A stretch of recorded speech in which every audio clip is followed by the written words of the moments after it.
Good afternoon, students. So, in today's lecture, we'll discuss about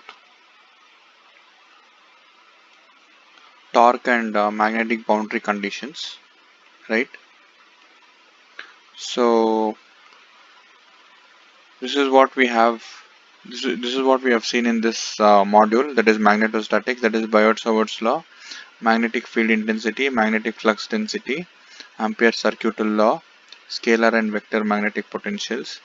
And in the previous class, we have seen what is force, right? So we have seen force due to a particle, force on a particle, force on a what to say current element, and force due to two current carrying loops, right? So in today's lecture we'll discuss about torque and magnetic boundary conditions. So this is very similar to what we had discussed in module 2, sorry, module 3, right? We had uh, dielectric, I mean boundary condition between two dielectrics, and we have seen what is a boundary condition between a dielectric and a conductor, right? Now we'll see what is torque. As you all know, you would have studied in physics, right? So the torque, or the mechanical moment of force on the loop, is a vector product of the moment arm r and the force F. Right, I'll repeat. The torque on the loop is a vector product of the moment arm r and the force F. So there are two things, moment arm r and the force F. So mathematically, how do we write? Mathematically, torque is a vector, that's why it is bold, and moment also is a vector, and force also is a vector, right? So moment of arm cross F, right? And its units is Newton meters. Units is Newton meters, as you all know, right? So now, so consider this figure here. Consider this figure A. So it is a rectangular planar loop in a uniform magnetic field. This word is very important. Uniform magnetic field. It is not varying magnetic field. It is uniform magnetic field. Now this is the direction of magnetic field, right? Now we'll consider a loop like this. This is a loop which we are considering, and here this loop, as you can see, this plane of the plane of the loop is parallel to the flux lines, right? And since we are dealing with the torque, we need the axis of rotation. So this is the axis of rotation. This is the axis of rotation. So why I told about this plane is, in the later, I mean in the coming, what to say, in the next part of the thing, we have to consider the angle also. So we need to know that this will be taken as a plane, right? Even though it is a loop, we'll consider it as a plane later for taking the angle alpha, like what we have taken here, right? This we'll see later. So now you just note that. Now here the direction is like this, that is so A to B, B to C, C to D, and D to A, right? So the current is flowing in which direction? Clockwise direction. So the force experienced F naught will be of this form, F naught and F naught. We'll see how it is, right? And this is also important. We'll take the length of the loop like this, in this direction, as L, and the width of the loop will take it as W. The width of the loop will take it as W.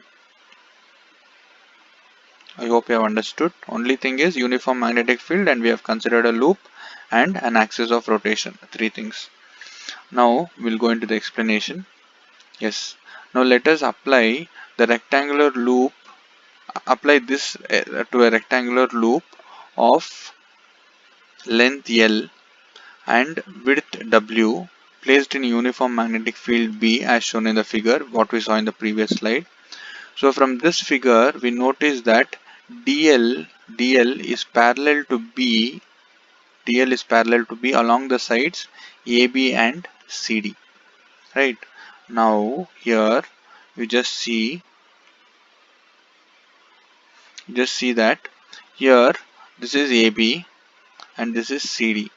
Now if we take this as what to say the magnetic lines of force, if we take this as magnetic lines of force, now A, B and CD,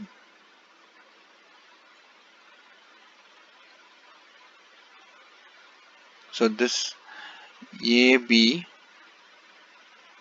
and CD are parallel to the lines of force, magnetic field B, right?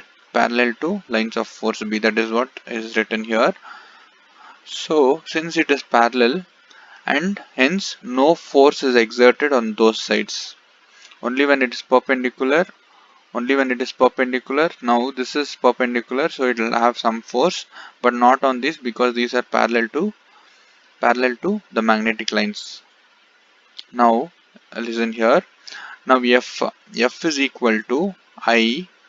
This we have seen in the when we discussed about force in the previous slides. Ideal cross B, right? Now DL across for B and C will be DL cross B. We are applying the force equation for these two lines. We are applying the force equation for these two lines. One is from A to B and the other one is from C to D. Right. Now force is nothing but ideal cross B, where B is uniform magnetic field. So ideal cross B and I plus ideal cross B for two lines. So one is from B to C and the other one is from D to A. Right. Now B to C, what it is happening? B to C DL. If we are considering if we are considering the length L, if I want to consider this length L, so first I'll take this as 0 and I'll take this as some length L. Right, this has some length L, and here I'll take this as length L and this as 0. This as 0.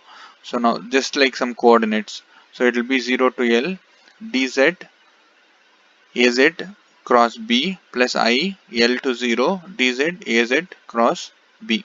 So what happens here? Here it is 0 to L and here it is from L to 0, just because the arrows are different here. Here we can see the arrow is from here to here and here it is from this side to this side, right? So now, so since it is from L to 0, if I want to write it from 0 to L, I have to put a negative sign here. So if I take the whole term as F naught, this will become minus F naught. So the total force F will be F naught minus F naught, which will be equal to 0. So these are on the lines, which I showed here, that is A to B and C to D. There will be no force because it will get cancelled out. Where F naught is IBL. F naught is IBL because B is uniform. Because B is uniform, we are not taking here B as a vector. We are just taking it as a scalar, right? Thus, no force is exerted on the loop as a whole. Okay. Now, however, F naught and minus F naught act at different points on the loop, thereby creating a couple. Now, what we saw that there is no force exerted on these two lines, but force definitely exists on these two lines, but the direction of force is different, F naught and F naught. Hence what happens? This produces a couple.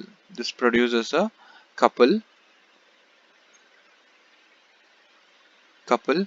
So if the normal to the plane of the loop makes an angle alpha with B as shown in the cross-sectional view of the figure, the torque on the loop is, now here the same figure here, if you look at from the other side, right, the width is W and with the whole plane is making alpha with respect to the magnetic field B, and this AN is a perpendicular unit vector for the surface for this plane, right? Now what happens here is,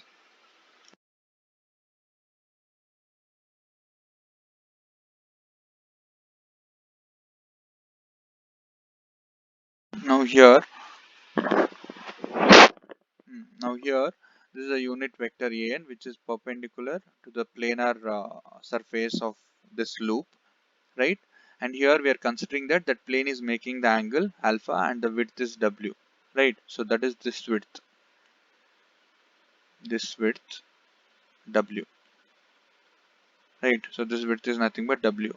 Now if you see that, then the torque is given by torque is equal to F naught into W sine alpha. W sine alpha. Why sine alpha here? Only when the surface is at 90 degrees, this sine alpha will be 1, so the torque will be maximum. So when alpha is parallel, I mean when the loop is parallel to the flux lines, then what happens? Alpha will be 0, so sine 0 will be, torque will be 0, right? That is the meaning here. So this is the force and this is the moment W, that is the width, right? So now how can we write? T is equal to now what was F naught? F naught was IBL, so that IBL is substituted here, and remaining thing, that is W sine alpha, is written as it is, right? Now we'll define one more quantity which is called magnetic dipole moment, that is, the unit is ampere meter square of the loop. So we'll define one more quantity, magnetic dipole moment of the loop. Now what happens here? Here this L is the length and W is the width. Correct. L is length and W is the width. So if I multiply those two, that is nothing but it is a surface. Right?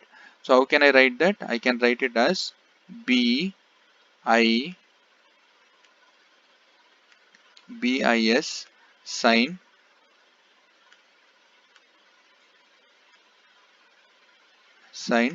alpha.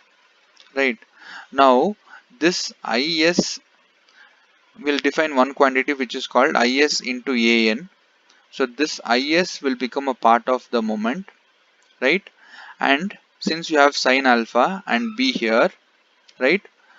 This becomes S. I mean, sorry, yeah. This I into S becomes M, and this sine alpha into An will bring the cross product. So that we'll see in the next slide. So the same thing can be written as T is equal to M cross B. T is equal to M cross B, where M is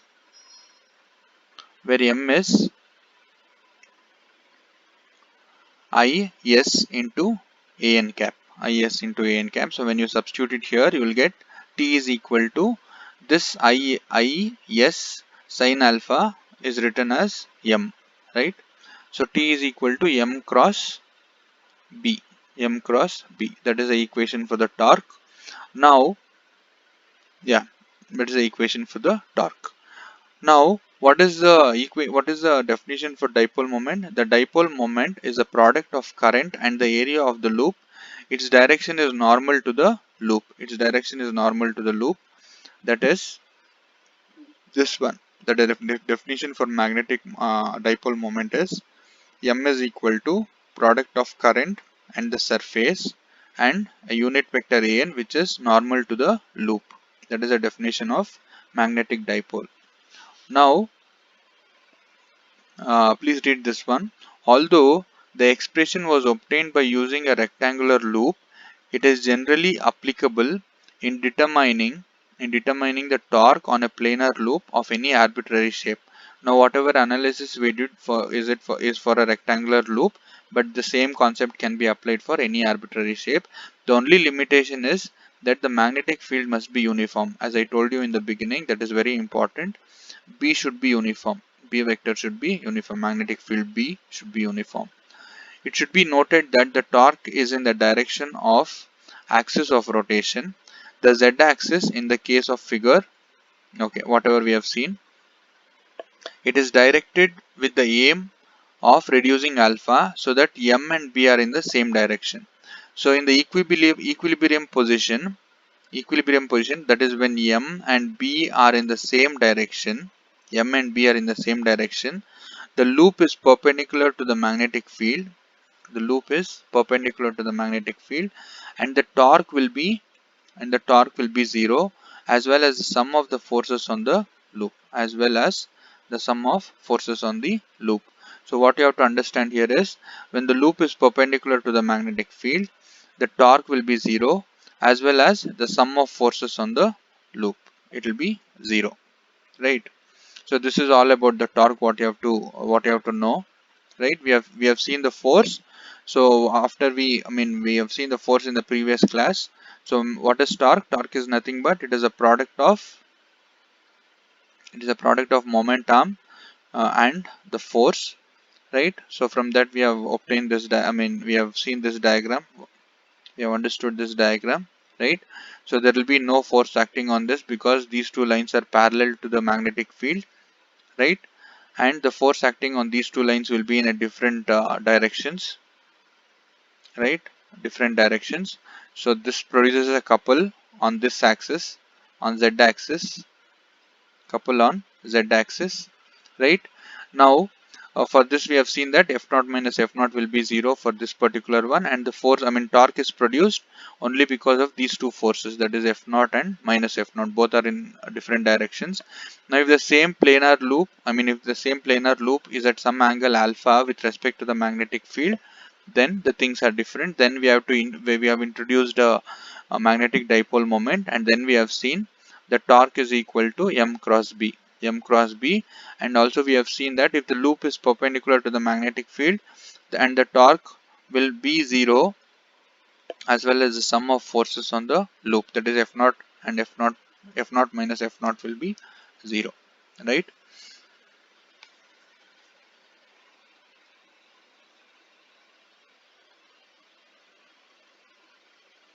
Hmm. Okay, so we'll go to the next topic, that is magnetic boundary conditions. So if you remember what we discussed in this third module, right, for boundary conditions between two dielectrics, we made use of Gauss law, and we made use of what to say, that closed integral of E vector dot dl is equal to 0, right? So here we are using these two laws. Here we are using these two laws, that is Gauss law and Ampere circuital law. So from Gauss law, what we have, over a closed integral B dot ds is equal to 0. So this we have discussed that you cannot separate a north pole from south pole, right? So for the whole surface, whatever magnetic flux lines generated from north pole will terminate at south pole. So what happens, over a closed surface, B dot ds will be equal to 0. And we have also seen this from Ampere circuital law, that is H dot dl over a closed integral will be equal to I. So we'll make use of these two laws. For deriving the magnetic boundary conditions, right? Now first we'll understand what is the magnetic boundary condition. Now just look at this figure. Now this figure is for, one is for applying B and the other one is for applying H. Now you can see here how we had two different diagrams, one for D and one for E in electrostatics. Here we have one diagram for B where we'll use Gauss law, and we have H where we'll apply Ampere circuital law. Now how to understand the diagram here? Now this is the boundary which is separated by which separates two types of magnetic materials. So mu1 is the first magnetic material and mu2 is the second magnetic material, and this is the boundary which separates both the magnetic fields, right? So now the same thing what we discussed in electrostatics. So when B is parallel to, perpendicular, we call it as Bn, and this one represents that it is in the first magnetic material, right? And this one will be tangential one, B1t, and the addition of those two will be B1, and the addition of those two will be B1, and this is the angle what it is, that is theta 1. All suffix 1 represents for this magnetic field, that is mu1, right?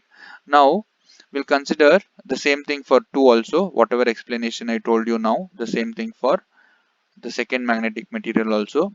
Now when we apply this Gauss law, we need a closed surface, right? So we are considering this closed surface here, such that half of the volume is in the first magnetic material, and half of the volume is in the second magnetic material, right?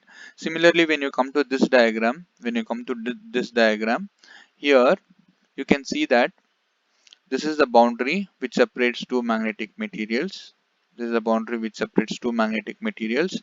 Now perpendicular to the surface will be h1t, parallel to that will be h1n. Here whichever is perpendicular is h1n, and whichever is tangential here it will be h1t, and the addition of those two will be h1, and this will be theta 1. So here again the 1 represents that it is in the magnetic material 1, that is mu 1, right? So the same explanation for this also. Now here for applying Ampere circuit law, we need a loop where we have closed, I mean h dot dl, closed integral of h dot dl is equal to I. So we are considering a closed loop here in this direction, that is clockwise direction. And since it is a surface, we cannot consider I, we should consider K. What is K? K is nothing but surface current distribution. Surface current distribution, which you all know. That is why we have taken as K, not I. Right? And the height of this loop is delta H, and the width of this is delta W. And here also we have taken the height as delta H. Right? I hope you have understood the figure now. Now we'll move on to the explanation. Now when you apply Gauss law for this particular surface, when you apply Gauss law, when I need to reach the boundary, what happens here? I have taken delta H, where delta H by 2 is in mu 2, and delta H by 2 is in mu 1, right? Half of that. So when delta H tends to 0, what happens? We'll move like this here, and we'll move from this side here. So delta H will tends to 0, and we'll get the what are the boundary conditions here. So that is why most of the cases we'll see what is delta H tends to 0. Now when delta H tends to 0 here, what happens? So here B1n delta S minus B2n delta S will be equal to 0. That is from this equation, right? B1n that is closed integral of, for a surface, b vector dot b dot ds is equal to 0. Now where we have applied this?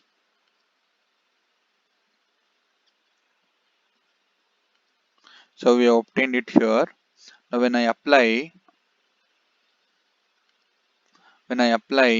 Gauss law for this one, what will I get? I'll get b1n. For this, the magnetic field will be in this direction. So b1 n, because it is in this direction, normal direction, correct?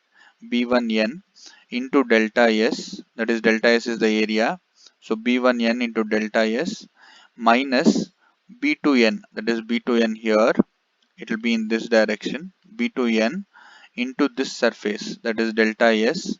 Why minus? Because the arrow is downwards, right? So B1n delta S minus B2n delta S is equal to 0. So we have applied Gauss law here to get this equation, right? So why here 0? Because in Gauss law for the magnetic field we have closed integral of b vector dot dl vector is equal ds vector is equal to 0. So now we have applied the same for two surfaces by assuming that delta H tends to 0. Delta H tends to 0. Now what happens? Here we have B1n delta S minus B2n delta S. So if I take one term to the other side, delta S and delta S will get cancelled. So I'll get B1n is equal to B2n. B1n is equal to B2n. Right. Now if I apply the formula B is equal to mu naught H, I'll get this one, that is mu1 H1n is equal to mu2 H2n. So now what happened here?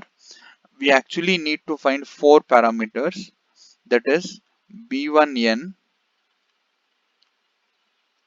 B2n,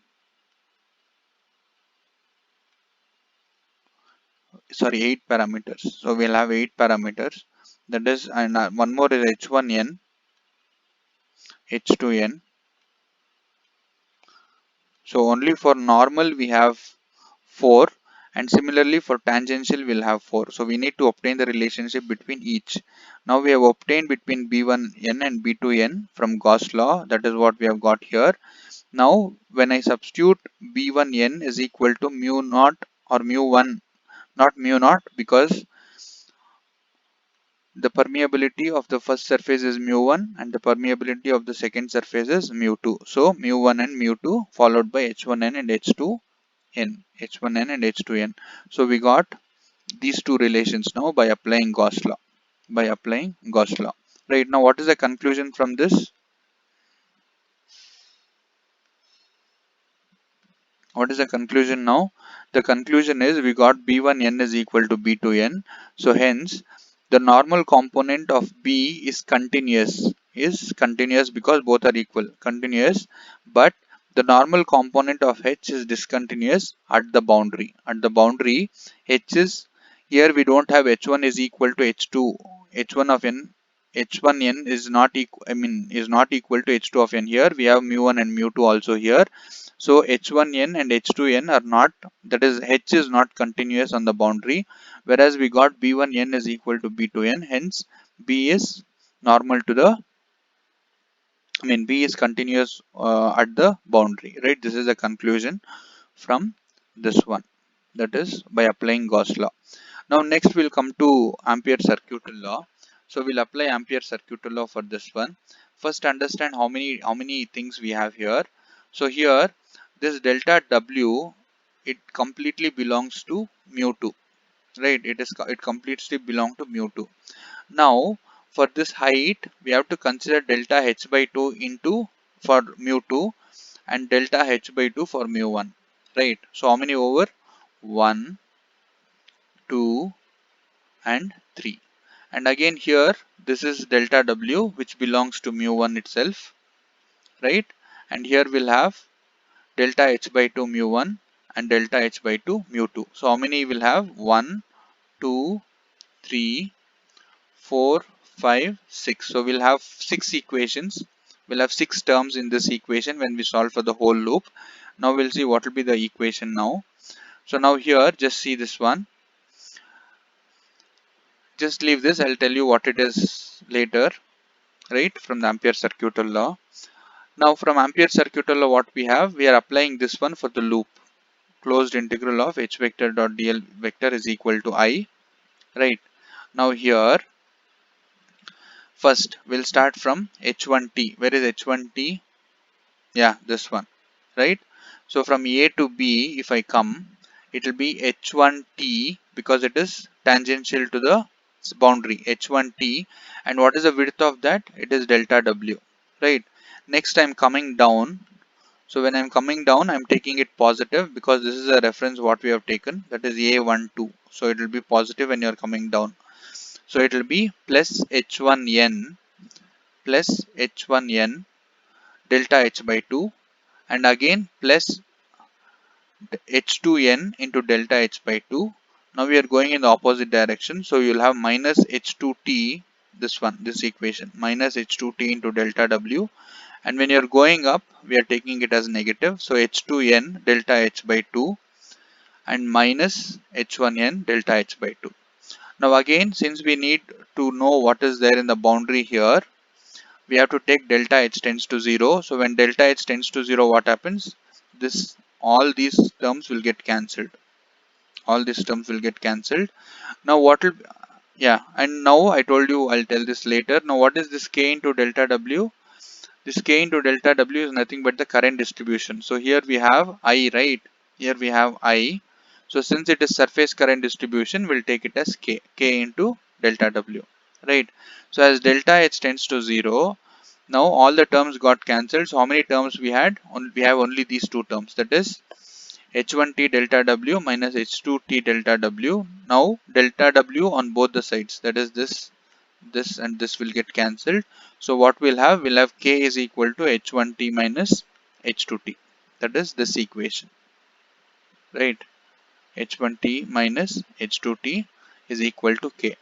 Now here we didn't get h1t is equal to h2t. Only when both were equal we could have told that the tangential component on the boundary is continuous. But since we have some value k here, we have to it is nothing but it is discontinuous. h1t and h2t are discontinuous, like how we told here when b1n and b2n are same, we told that b is continuous, correct? But here h1t and h2t is not equal, so it is discontinuous. So now how can we prove that it is continuous? We have to take the surface of the surface or the boundary here should not have any charges. When the boundary here doesn't have any charges, what happens? We can take this k as 0. When I take this k as 0, I can take h1t is equal to h2t. Then h1t and h2, I mean h tangential component, that is h, will be continuous over the boundary, right? So here we'll discuss that later anyway. Now this is the equation what we got as of now. That is, we got h1t minus h2t is equal to k when we applied Ampere circuit law for this loop, right? So how can I write b here? From this, how to obtain b? H1t minus h2t is equal to k. So h1t I'll substitute as b1t by mu1 minus b2t by mu2, which is equal to k. That is what I've written here, just by substituting the formula between mu and h, sorry, b and h. So in general case, what happens is we'll take h1n minus h2 minus h1 minus h2 cross an12 is equal to k. That is, this equation whatever we got, this equation whatever we got, this equation in general means we are not consider whether it is tangential or normal. In general, it will be only h1 and h2. So in general, h1 vector minus h2 vector cross an12 is equal to k. Now, if I take k is equal to 0, what happens? I'll get h1t will be equal to h2t, or b1t by mu1 will be equal to b2t by mu2. Now, what is the conclusion here? When we took k is equal to 0 on the surface, we got the tangential component of h is continuous, while the tangential component of b is discontinuous at the boundary. So h tangential components are continuous and tangential components of b is discontinuous. But whereas when we proved Gauss law, normal components of b is continuous and normal components of h is discontinuous. Right? Here it is vice versa condition. Here b is continuous, here h is continuous. Here h is discontinuous, here b is discontinuous. Now for the second case, we can prove only when this k is equal to 0. That means when there are no charges on the surface. Only when there are no charges on the surface, we can tell that h1t is equal to h2t. Right? Now read this one, where an12 is a unit vector normal to the interface and is directed from medium 1 to 2, which is shown in the figure.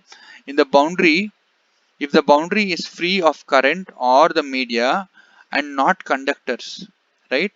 That is, if the boundary is free of current means k should be 0, right? Or the media are not conductors. So if the medium is not the conductors, then k is for k is free current density, that is k will be equal to 0, and only then we can obtain this equation, that is h1t is equal to h2t, right? And b1t by mu1 will be equal to b2t by mu2. So here the conclusion what you have to conclude here is, by applying Gauss law for the first case, for b we got normal components continuous for b and normal component for h discontinuous. So when we applied Ampere circuital law, and when we took this k as 0, we got h as continuous, that is tangential component of h as continuous and tangential component of b as discontinuous, right? That should be your conclusion after deriving this equation, right? Now coming to the syllabus here in magnetostatics, I think we have covered everything here. We have covered almost everything. We have seen what is Biot-Savart's law. We have seen what is magnetic field intensity H. We have magnetic flux density B, and we have Ampere circuital law. We have seen scalar and vector magnetic potentials also. We have seen force we had seen in the previous class, and we have also discussed about torque and magnetic boundary conditions in today's lecture, right? So now next we will move ahead to module 5, but before moving to module 5 we have one more topic to be covered in this module which is not mentioned in your syllabus, that is inductance. Like how we had capacitance in second module, the same thing, I mean not second module, third module, we have inductance also here, right? What is inductance and how the inductance can be proved for coaxial cable and all those, like how we proved for capacitance, here we'll prove it for inductance, right? So we'll discuss one lecture, we'll take one lecture on we'll discuss one lecture on inductance in the for the next lecture, and then we'll move ahead to fifth module, right? I hope everyone have understood this module, right? Since this was an analogy with respect to electrostatics itself, so I didn't spend much time in this module. So what analogy is, where magnetic field intensity is same as electric field intensity there, magnetic flux density here is same as electric flux density there, right? And there we have Gauss law, and here also we have Gauss law, but there it was total charge enclosed over I mean when you do the integration for a closed integral, you'll get what is the total flux coming out of the closed surface. But here when you take the closed integral, the answer will be 0, because you cannot separate a north pole from south pole. And there we have uh,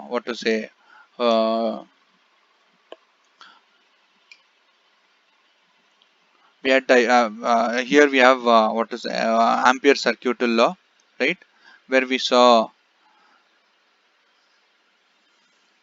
so this was Ampere circuital law, that is H vector dot dl vector is equal to I, like how we had closed integral of E vector dot E vector closed integral over length E vector cross, sorry, not cross, one second, this is same as closed integral of E vector dot dl is equal to 0, which we discussed in the second module when we discussed potential and potential difference, right? So Ampere circuital law is the same thing.